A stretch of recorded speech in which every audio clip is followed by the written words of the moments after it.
My name is Kristen Fanzon. You are listening to the Hidden Doors podcast. Upcoming is my conversation with Ronit Haase. She's a psychotherapist and a couples therapist, and she helps couples get to the next level with their beautiful relationship. Let them grow, grow, grow in love. That's what she does.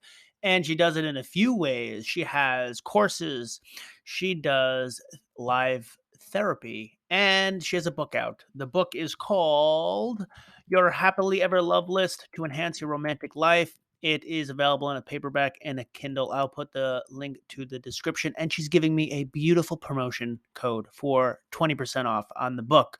So that will be in the description. This is our conversation. It's all about growing a beautiful couples relationship. I hope that you enjoy the conversation. If you do, give me a thumbs up on this video. Subscribe to my channel if you haven't done so already. Hit the notification bell so you can stay up to date on more podcast videos coming down like this. I hope you enjoy.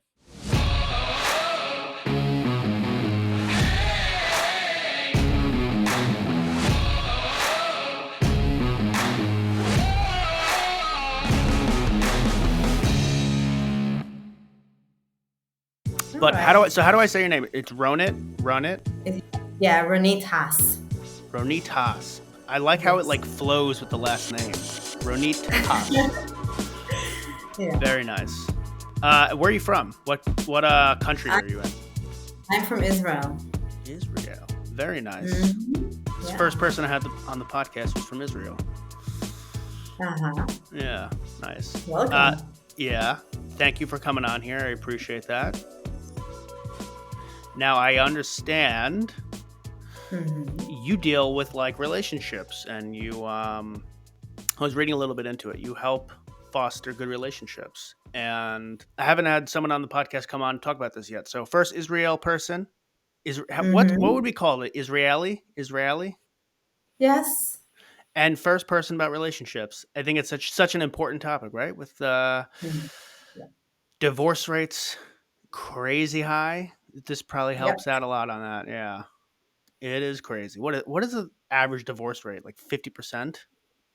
Yeah, between 50 and 60%. And yeah, It depends what on a the country and place. And these are only the people who get divorced. And what about the people who don't get divorced and have these relationships that are with high tension? yeah, So it's just one yeah. indication. I'm sure you have a lot of good tips that even I can use. I'm sure everyone can use it, right? When you get stuck in your Yeah. life, whether you're working or you have kids, you lose maybe the intentional thought that is needed to continue and foster a strong relationship with your significant other, with your partner. Yes, but it's even more than that. Just about you. Are you in a relationship? Are you Yes, single, I have married, a children? wife, have a daughter. We Uh, got married in June 2020.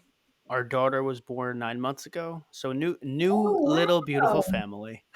Oh, so you're new into that. Thank Congratulations. you. Yeah. Yeah, so Um, this is really good advice. You got to start. You can't look. There's probably never, and you're the expert. There's probably never a wrong time to start, but it's probably good to know this beforehand so you can like stop it in its tracks before it like evolves into something that you can't. Well, that is much harder to resolve. I would say. It seems like that would be a yeah, good a piece of advice. definitely. I mean, sometimes people have this idea that they go to couples therapy only after everything is totally messed up and broken, and then they're kind of just a moment before divorce, they're going to try and fix it. But I actually encourage young people in the beginning of their relationships to come and sort things out. And then they can create kind of this great foundation and a kind of a stable one that they can build their family on. And that is wonderful. Yeah. And more and more young people are open to this, and they do come to therapy either on their own or together as a couple, and they just sort things out so they can, just enjoy themselves more. And I will say, be happier, and it's just bringing more joy. because the idea is, you said that people, there's with work and everything all around, there's not enough kind of time, or when do they put in the thought and the effort to make things different? Yeah. But it's actually more, it's much deeper than that. I'm looking Um, forward to hearing the deeper stuff. Let's get all great. into it. But I didn't properly give you an introduction. So why don't you introduce yourself? And we already talked about what you do, but if there's anything else you want to talk about, just because I want to make sure you get the nice introduction. Okay, yeah. So I'm a couples therapist and a psychotherapist, and I help individuals and couples to kind of take their love and relationship to the next level. And I wrote things up in this book. This is a new book that just came out, Your Happily Ever Love List. And it's kind of a guide to love, which is which is probably not what you think you know about love. I want a copy. You got it.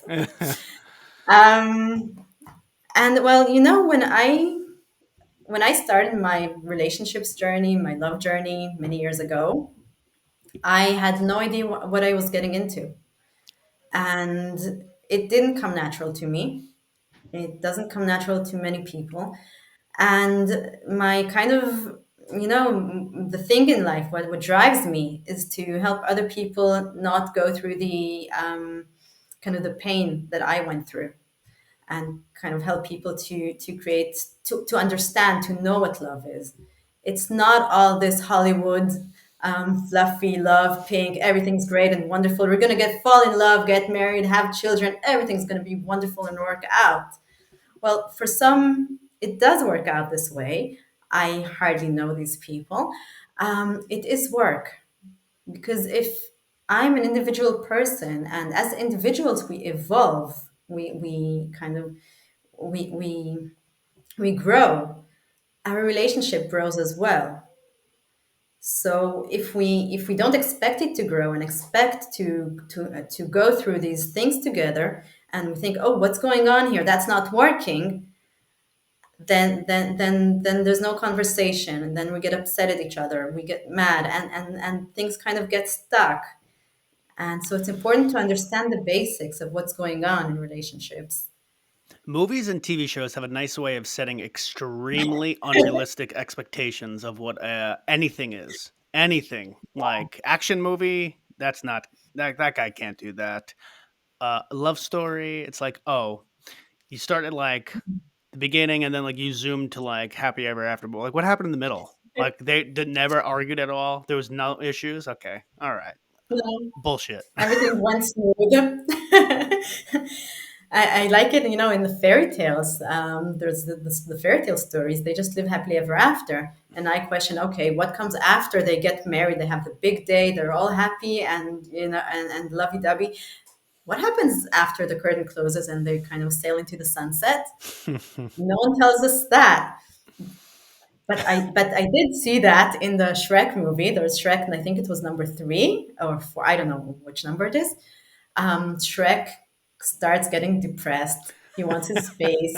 He wants to go back to his mud, to have his privacy back, to have himself before he got married and had children and everything that came on with it.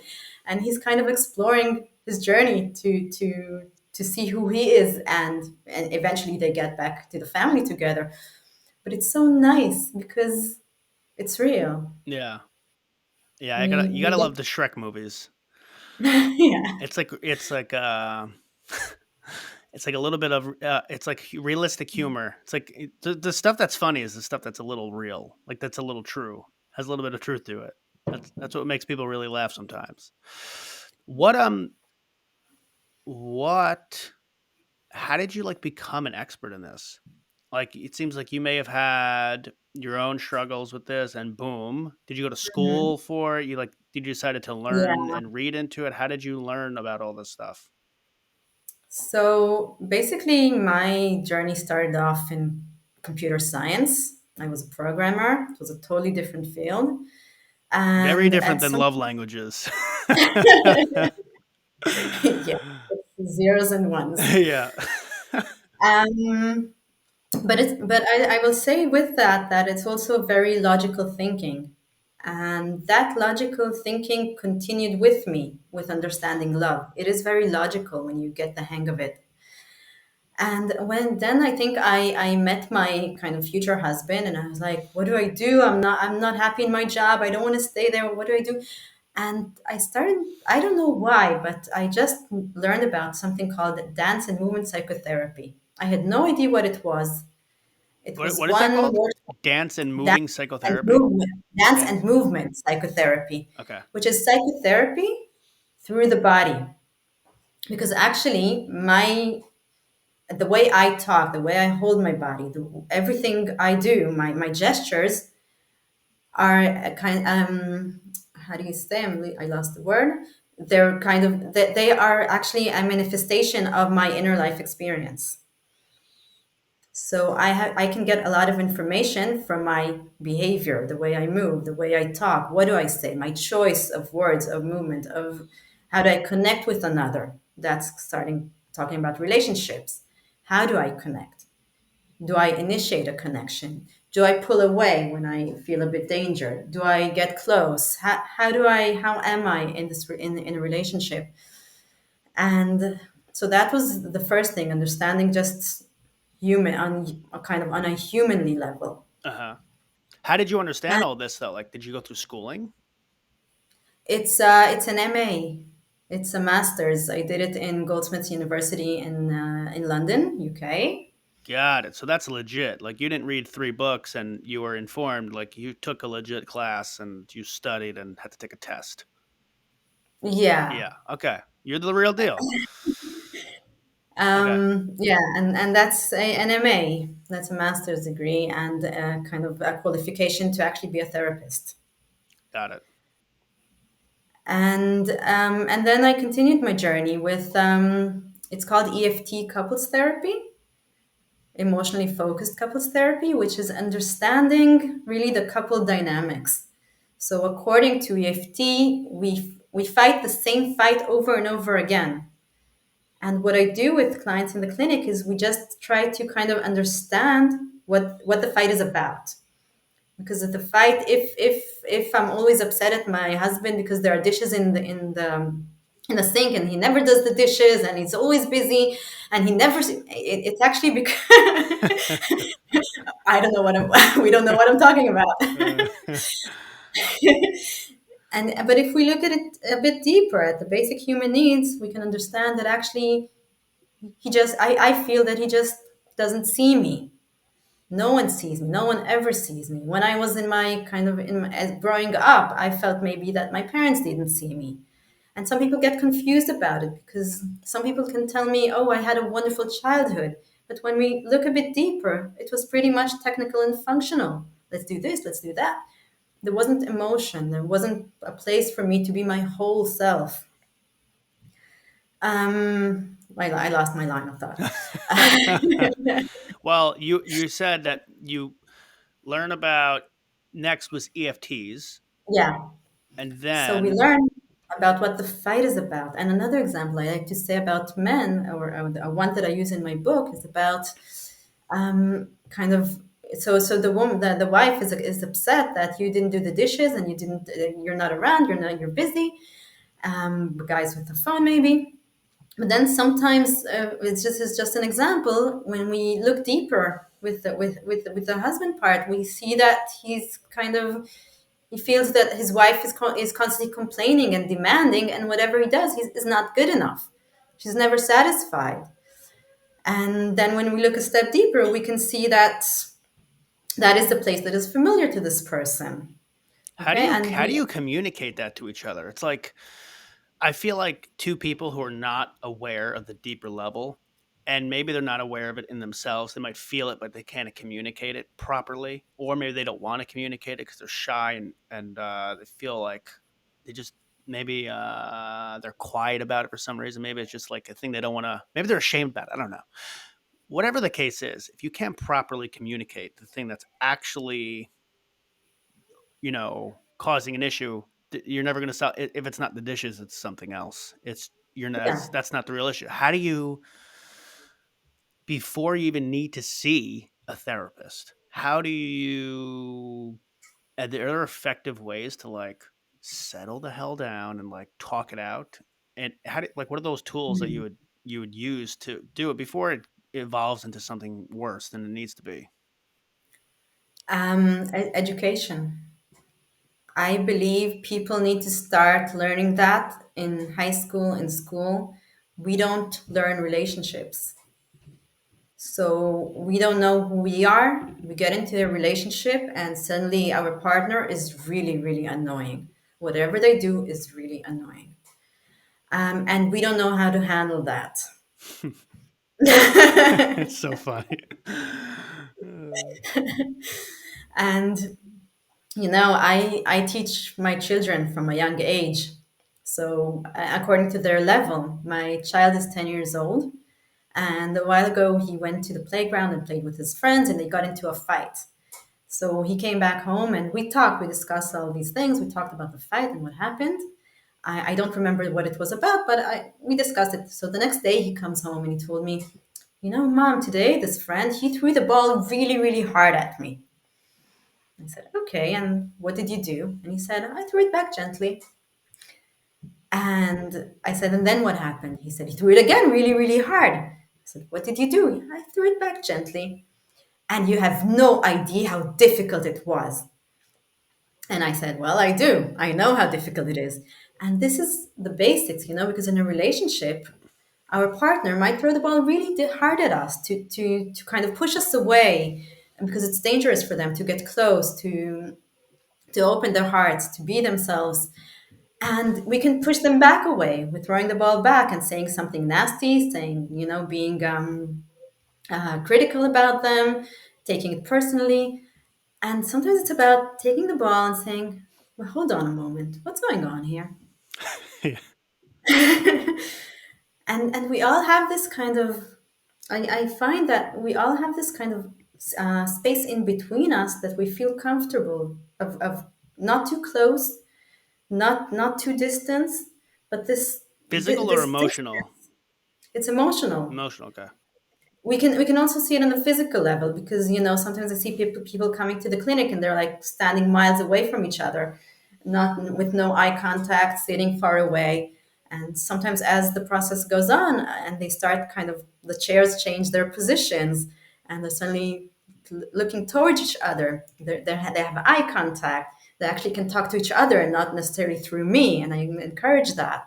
When So you things do change. this, when you do this though, do you it seems like you have a night like the way that you speak about these things, it just seems like it adds a little bit of like lightness to the situation.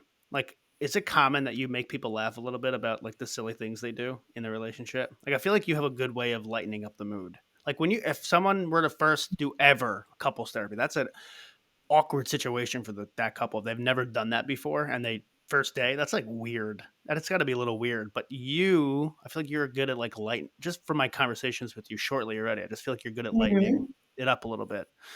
Is is that one of the reasons Yeah. why you think you're good at this? Is like are some people very like? Do you have to be good at this stuff, like lightening up the mood and all that, to be a good therapist, or other therapists that are like stone cold? I can't imagine a stone cold therapist being good at their job. Well, it needs to be kind of, I need to open up to them so that they can open up to me and to each other. So we need to make a connection, kind of. And I think maybe you're talking about lightness. I try to add that to what's going on. When we can go through the dark stuff, we can also, there's also the light. But it's, I think the most important thing, at least in the first session, what I do is I understand, I explain to people that it's not them. It's not the individuals. It's something that is way bigger than us. That is the way relationships work and the way humans work. It's it's something that, I mean, it is such a pity that we don't learn it at an early age.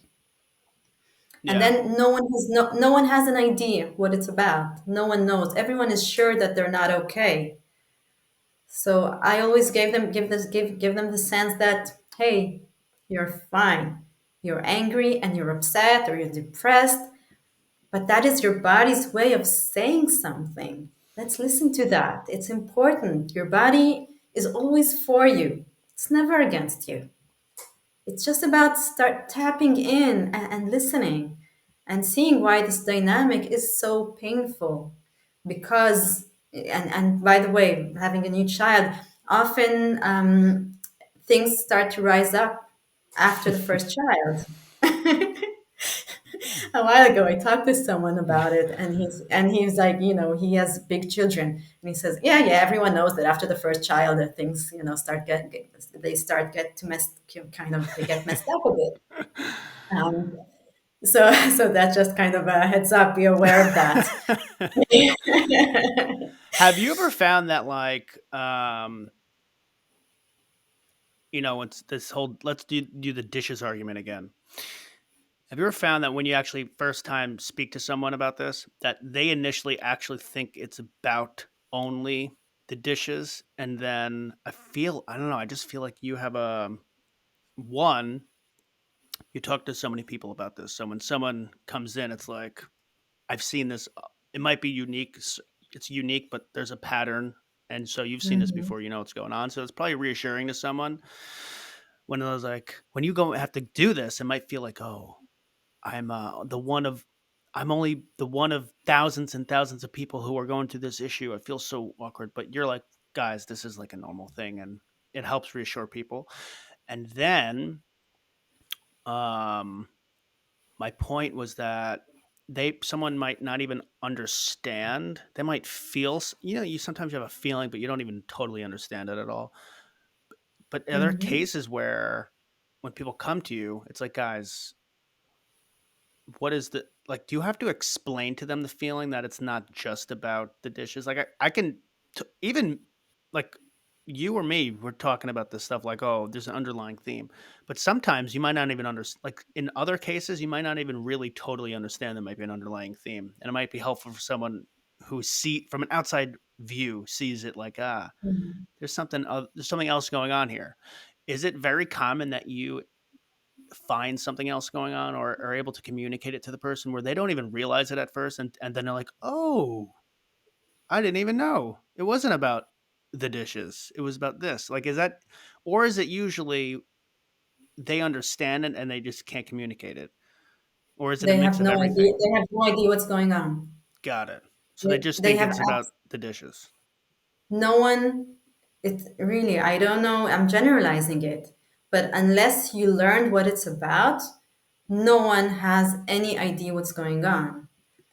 One thing is because of knowledge, of learning, of just knowing how it works. And people have researched it so much, and it's knowledge that is so worth having and understanding what it's about. But then there are also blind spots. And us therapists get help from other therapists because we have our blind spots as well. Yeah. Everyone, well, we can, we cannot, it's difficult. It's like it's hidden from us. And we need to open up and see what's going on. And sometimes people from the outside, it's easier to see. But the depth that can you can get to in therapy are things that really they're beyond anything you've ever thought about. Um, it's like it's on so many levels. It's on the personal level, and also I'm now doing another master's. It's another second degree, and it's about cultural studies. And sometimes people think it's just their problem, but sometimes I kind of shed light and say, you know what? The relationship doesn't happen in a bubble. It happens in a culture, in society, and there are these expectations and what you need to do and what you think you are and the roles that you are taking without even knowing that you are taking on these roles. And then it's painful in your body and you get all upset and you're like, I want to get out of here, and I'm just get upset at someone, and usually it's our partner because they're close by. But sometimes it's not even about the relationship. Sometimes it's about something that is much bigger than the two. And this knowledge is so important to just um, to be aware of it, that there's a whole new world that is beyond what you have ever thought. I mean, people that come to the clinic, they have no idea what they're going to hear. It's totally different than what they thought about love, what they expected it to be. Yeah. It's totally new. Before we had this, I just briefly looked at your Facebook page, and one thing was you showed all these tips. I didn't read all the tips because I had to expand it, but I didn't have time to do that. But I saw the one, which Okay. is Just really, send them over. yeah. But I like to even talk about it now because I think it's helpful. Yeah. But one was skin to skin contact, which makes sense to me. It's not something in my head I was thinking before. So that's one thing I already learned just by looking at your Facebook page. What Mhm. are all the tips and like what, well, maybe there's a lot. If there's 20 tips, let's just, what are like the top tips that someone can do to maintain a good, healthy, strong, emotional relationship? Skin to skin contact seems to be one of the top ones because it was mentioned first. And why? Yeah, I Like, what are do. those things that help? Like, skin to skin contact seem to make sense to me. You're close together, but what are they and why they help? The skin. Why does the skin to skin help? And the others. Okay, so just basically, our memory is in our body, in our nervous system, and it is what we know. And when our body gets all tensed and far away, and the body feels it's actually dangerous to be in this relationship, in a place, it's physical in the body. And what we want to do is, when you feel safe with your partner and things are okay, yeah, then the skin to skin, it's kind of a reset every night.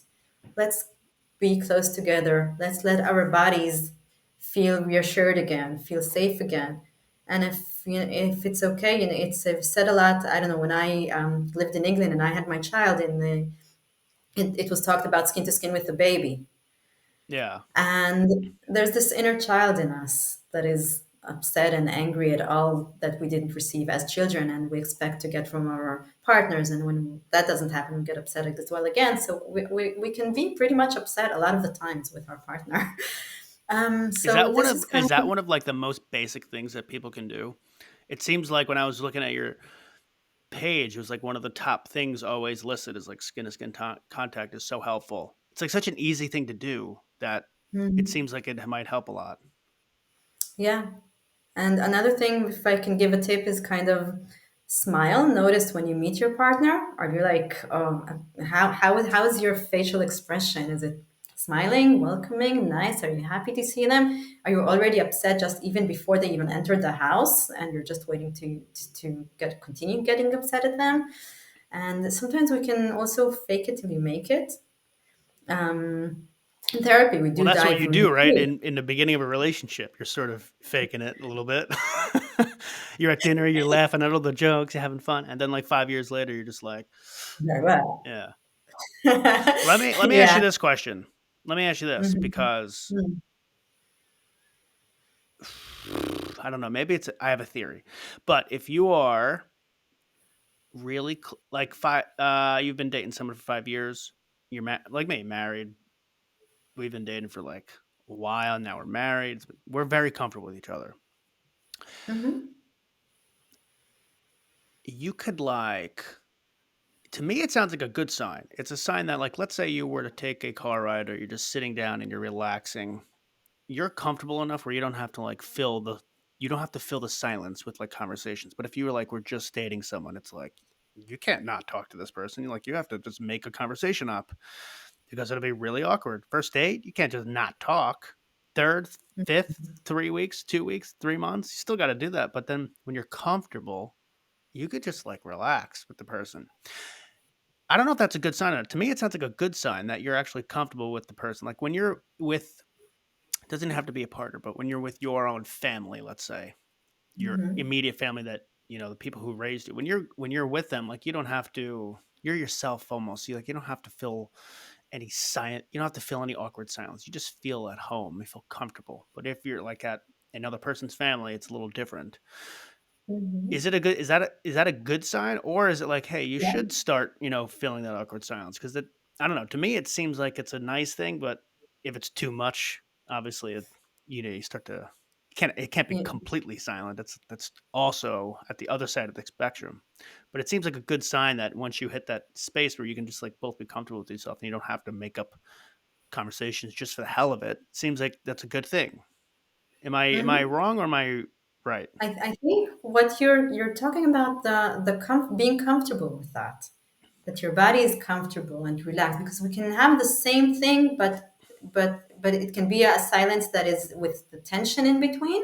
It can be a silence that is comfortable, that is homey, that is cozy, that is nice. Yeah. So I always tend to tell people to notice how they feel in their bodies, and see with that. And then if you it's also kind of, if it's 0 or 100, sometimes it can be total silence or totally talkative. And then we tell people, what about the middle ground? See what you're comfortable with. Try out things. Um, if you have good kind of experiences, if you have date nights, if you have the times that you are together, if you hug at night, if there's the touch on the shoulder, you can see by the body, by the movements, how you feel comfortable with each other, how you think about each other, how you care for each other. So it can be silence that is cool, that is great, that is, just doing each other's stuff because you're so comfortable. But we will always kind of explore what it is. Yeah. Well, let's put it this way. If you have a 3-hour car ride and you have to make up conversation the whole time, I think you're going to blow your brains out. Imagine that. It's like, Yeah. oh, I got to go on this 3-hour car ride and I got to non-stop talk to this person. Yeah. But you're talking about connection that is bodily, that Yeah. is relaxed and calm. And when the body talks, maybe you don't need to talk as much. Yeah. The brain can relax, just be. Yeah. It's funny how that works because it's not like Hmm. you're totally silent the whole time, but it's like it just every once in a while it's naturally. But if you had that with someone you first met, it would be so weird. It is weird how the body like emotionally reacts to other people. Like you're so different with other people. You're different with a grandmother versus a baby. Hmm. Yeah. I don't know if anyone, maybe you better understand it, but it's such a strange thing, the emotional connection people feel with each other. It's like hard to explain, but it's like it's some connection. I don't know, some kind of energy that's existing that's making you act differently and then making you feel differently. Maybe I should read your Exactly. book and learn a little bit more about it. Yeah. But that's exactly that's happiness, the connection that you don't necessarily word it, but you feel it, and it's energy, but it's also on the physical level, on the bodily, it's in your cells, it's in the nervous system. It's actually physical. And these connections, the more we can be in connection with the grandmother, with my partner, with my child, that those are the moments that create more and more connection, more kind of calmness in the body, security, joy, happiness. This is it. This is it. Yeah. Which also makes me think like I'm thinking of just like big cities, like New York City or big city. It's like hustle and bustle, and the idea is that people tend to be maybe a little bit more stressed, if that's okay to say. And then like a small Mhm. town is like, oh, we know everyone. It's like small town homey feel.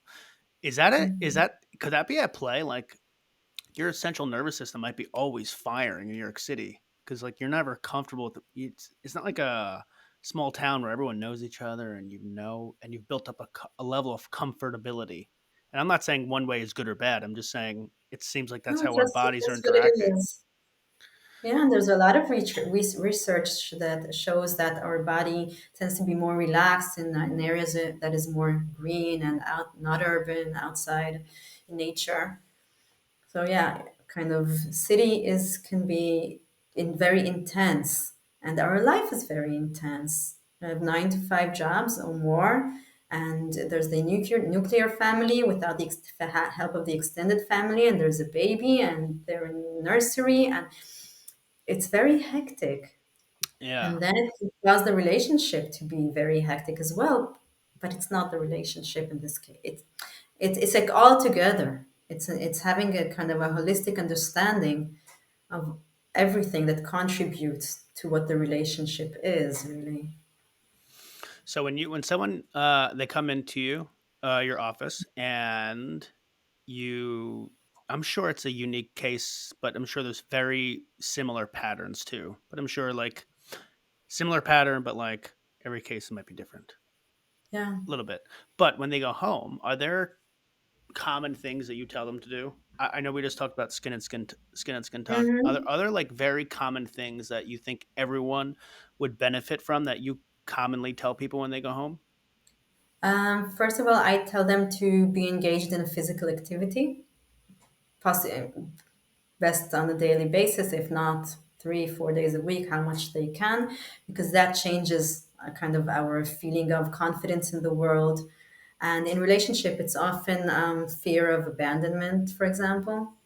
And I want people to strengthen their inner core, their physical body, so that they can feel more secure, and then they can come into the relationship more secure and happier. So it can create something else. So this is something I always say. I always check in the beginning, what kind of physical activity do you do? And I Hmm, send them off. that is interesting. I would have never thought of that. Like that should be another thing why you should exercise. In my head, it's like you mentally stay healthy and physical stay healthy, but it seems like Yeah, the other aspect within mentally is you feel more comfortable with yourself, which helps with every other relationship. Probably not even just your partner, probably everyone, I would assume. exactly. Because once you sort out also the relationship with your partner, suddenly relationship with family gets better, with cousins, sisters, relatives, with the person in the supermarket.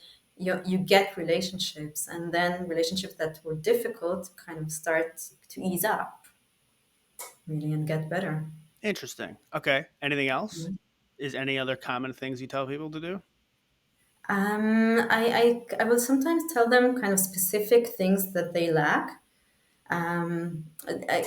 This therapy is talk therapy, but I use body, depends on how much people are into it. But something that, for example, if someone is okay, this is something that happens often of roles that people take. So, example, one of the partners can be very goal oriented, the other side can be very kind of more, let's just enjoy the journey. And what I try to get people to do is kind of be their both to be their whole total whole selves. So you don't need each to take a role.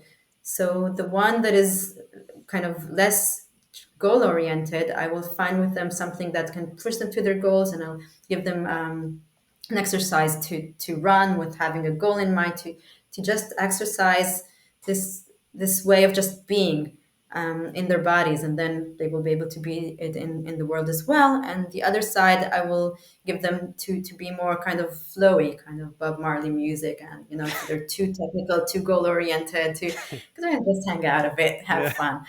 And then each can be, no one needs to take one role, and then they kind of fight over the roles. Why is she like that? Why is he like that? You can just be two whole selves. And then the flow of dance is kind of is more whole. I have this I don't know if you know the movie Dirty Dancing, but when I was young, and that was many Hmm. years ago, it was very kind of Let's see. I'm gonna look it up. yeah. Dirty. I think you're from the young generation, so I don't know. I was born in '91. Oh gosh, yeah, I'm 77. Okay, so Uh it looks familiar. mhm. I definitely know these actors. Okay, what's the movie about? It's about a dancer, Patrick Swayze. He's this amazing dancer, and he needs to teach baby this dance before the big dance they need to perform, because his dance partner can't be with it, and he needs it for the money. So he teaches her to dance. And when they dance, she kind of she falls all over him. She's she hangs on him, and he tells her in one of the scenes, there's the scene on YouTube, I love it. He tells her, "This is my dance space. This is your dance space. I hold my frame. You hold your frame. And then we dance together." And that is so relationships, because sometimes I don't know, in relationship, I cannot know where I start and end. and we're stepping on each other and stumbling, and everything gets all chaotic. And what is whose is this? My feeling? Is this his feeling? It's what's going on there in terms of all the emotions get all boom bang, I don't know, a mess. And what I try to do in the session is to kind of each gets to own their emotions, their space, their frame. So yeah, so this movie, I love it, and I love using it as an example because it's just the dance. Yeah. It's really the dance, the relationship. How do you find this is probably applicable for every for a lot of people who not just in your line of business, but it seems like you may have to give feedback, constructive feedback to people, and there's like two types of well, there's constructive feedback personally and professionally. I feel like the personal stuff is harder to deal with. Like if you're given like in your previous line of business, given some feedback to someone who might have like, you know, is doing something professionally that they could just do a little better. That's like feedback is never hard to take, but when it's professional, maybe it's a little easier. When it's personal, it's like, hey, you're I don't know how you do it. You're probably very good at giving feedback personally. But do you find what do you find are the Mhm. best ways to like give constructive feedback? Because I feel like this kind of information could help people who are maybe managing a team who are nothing to do with Mhm. maybe relationships, but I mean, Mhm. it is relationships, just It different types is. of relationships. But what are good ways to give feedback for even for me? It's helpful for me to Mhm. learn like other good effective ways that you found that like don't have people's defenses up, but relax the defenses and still is a way to communicate effectively on how Mhm. someone can act better. So it's always about saying what I feel. It's never saying, "Oh, look what you did." It's when you say this, I feel so and so, and this is painful for me. It's like owning it, and also being kind of vulnerable, not to a sense that you can get hurt, but something that makes sense in the context. But it's always saying how I feel and what would help. And well, I don't know now if we're talking about relationship or not, because I don't think my partner would like it if I came and said, "What would help you be more and so and so," you know? But I would keep it with that. If it's in a relationship at work, I would try and see what would help you if I'm the manager or anything. How can I be there for you? How can I help you? What are your struggles? Let's see what do you need from me. Seems like you'd be a very good manager. I'm managing my own life, and that's kind of enough, you Yeah. know. how is how has been going from you said computer programming to this? Like computer programming seems like it's like I don't know if this is completely accurate, but it's like hard skill, soft skill. It's like programming is like I envision just someone down on the keyboard like do, do, do, do, do, do, do, do, do. Soft skills I is wasn't able to do that. oh you weren't. I would be kind of the social worker in the workplace and check what's going on and see what we can do and organize events. Yeah. So, So you it seems like you were always meant for more of something like this path that you're on now. Like the yeah. computer programming thing, while you probably could have done it very well, it seemed like the strengths of what you like to do are more of like connecting with people, making people better off, and making this better fit. Is that right? Yeah. I mean, the thing I liked in computer science was all the theory, the algorithms, and thinking ways and possibilities and opening things up. So that's pretty similar Ah, to okay. what I do today as well. But yeah, I kind of needed connection less with the computer, but more with the person, with people, and Got it. um, That's interesting because for mhm, yeah, that's right, right? Computer programming, you need a strategy, you need a theory, you need why is it going to work, and then you actually need someone to put that into work, right? Are those two different people? mhm. Like when you, in your experience, this is going way off topic with relationships, but is that two different people? Like, in the actual world? Like, are someone else implementing and someone else thinking about the strategy?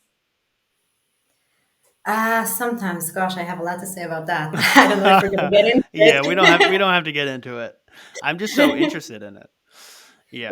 I'll just say one thing about it. It depends on the company and how big it is. But the thing about work, which I like to talk about, is that it's important for us to feel that we see the big picture. We are part of the big picture. And sometimes in workplaces, we become just kind of a tiny piece, and we lose sight of the big picture, and we're less connected to what's going on. And that kind of creates a kind of disconnection, and sometimes it can get us it can get us to be tired because we can't get enthusiastic and happy with the creation that we actually create. And we as human beings, we need to create. We have this in kind of inner creativity that just yearns to be out there, and everyone is creative, yeah. And so yeah, this is going off topic to Yeah. workplaces, but this is a Well, bit about we'll sign whatever company is needing a CEO. I think we'll sign you up for it. It seems like you'd be very good at running a company. You know, wow, thank you. I've never thought of this direction, but yeah, someone who why can not? inspire and bring enthusiasm to a company and people. To me, that's one of the biggest things a CEO needs to do. So sign you Hmm. up. Okay, your book. Your book. How is your Yes. book structured? Like, Okay. how should someone expect? What should they expect from this book? Okay. So first of all, it's on Amazon, and what it's pretty short. It's 50 pages, so you don't need to read much. It's 15 chapters, where in each chapter there's a story of Emma and Aaron. They're fictional characters, of course, but they're characters that are kind of inside each in some way in each and every one of us. Hmm. So it's kind of their kind of journey of growing, their journey of, from thinking about relationship that we fall in love, and then showing that actually we're after the falling in love, we actually grow in love. And how do we grow, and how do we understand, and it's really understanding the dynamics, what's going on the personal level, on the And will you get interpersonal level. practical? Will you get practical advice in this book too? Yeah, yeah. So it's let me just show you an example. Okay, so each chapter has kind of the case study, and then theory behind it, explaining the theory of what's going on there. And then there are practical questions for kind of for each one to practice on their own and see how it actually applies to themselves and how they can grow from it. That is a nice structure. I like that. Yeah. And then the other thing I did is I created an online digital course, which is an extension of the book, really, and it also includes the chapters of the book, which I give an extension of additional information, and you can hear me talking about the topic, and then so it's kind of a bit more enhanced. I love it. And Is the book available through a Kindle? yeah, Uh, Kindle is Amazon, right? yeah, KDP, yeah, it's an ebook and a paperback. yeah, beautiful. Okay, Yeah. awesome. And I'll just say that I haven't promoted it yet, so there are just a few reviews. But if you would like to add me a review, that'll be great. I Um, would love to do it. just I need to get a copy. How much is it? the ebook is 9.99 and the paperback is 14.99. Got it. Okay. So once I read it, I can give a nice review. Yeah, so others can see what it's about, get an idea of what's going on there. When Really, are you going to promote it? I don't know. I like the way you interview. Yeah, I'm gonna start. I mean, I intend to do a book launch soon, in which I talk about the chapters of the book. So just to give people kind of a head start and see what's going on. There's also going to be a Facebook group with challenges and kind That'd of be free cool. trainings. And yeah, it's called 2022 Love Challenge. Um, I'll need to start kicking it off this month. I can put if you're okay, I can put the details on the Yes, please. underneath. Yes, Yeah, definitely. Give me all great. the details. I'm gonna All the put details. the book link, all of them. That's interesting. So, like, what, every month there'll be a new challenge, or every day? I still need to build up the strategy, talking about strategies. Got So, it. yeah, but definitely it's like, there's this ton. I'll say that writing the book was a relief for me because it's kind of having all this knowledge. I would just talk with people and start to explain every person I saw, what's going on, what is it about. And then writing this book was kind of a way for me to put all this knowledge in there and say, okay, take the book, read it. It's short, it's to the point, it's just the kind of a summary of the psychological aspects of love. And I like to treat it kind of more as a Sherlock Holmes, like exploring, seeing, connecting the pieces of the puzzle together, seeing what it's about. So kind of, um, you can also enjoy playful, really, as well. Well, it's nice. It's like it's story. It's like you're reading a story, a fictional story but it's a fictional story, but it happens But probably it's real. every day, and then you analyze what happened. It probably Hmm. like helps everyone say, "Oh, that's what that was about." Okay, got it. Totally Yeah. get it now. Probably a lot of light bulb moments in that book for people. Yes, I hope so. Tell me after you read it. All right. I Send me all of the details. I'll put that in the post. Is there anything else you want to talk through? Let me see if I went through everything I wrote down. I have made a list of things, but I think we went through everything. Oh yeah, I wanted to say I would love to give you the viewers a coupon to the course, Yeah. so you can get it at a reduced rate, and I'll put down all the details. Oh, nice. And Even yeah, better. I thought the name of the coupon will be Hidden Doors for Love. Oh, What do you think about that? I love it. I think that made my day. I like that. Very nice. Great. Awesome. All right. Well, once you send me that over, I'll include that in the post. I will highlight that at the top about that Hmm. 20%. Great. 20%. You say 20%?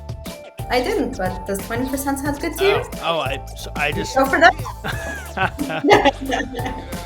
All right, awesome. Well, you send it over, whatever you feel comfortable with. I appreciate you coming on here. Thank you for sharing your perspective on things, and I hope you have a really good weekend and good rest of your day. Thank you. I Yes. enjoyed the interview. I Great did too. interview. It was very fun. Yeah. All right, take it easy. All right. Have a good weekend. You too. Bye. Bye.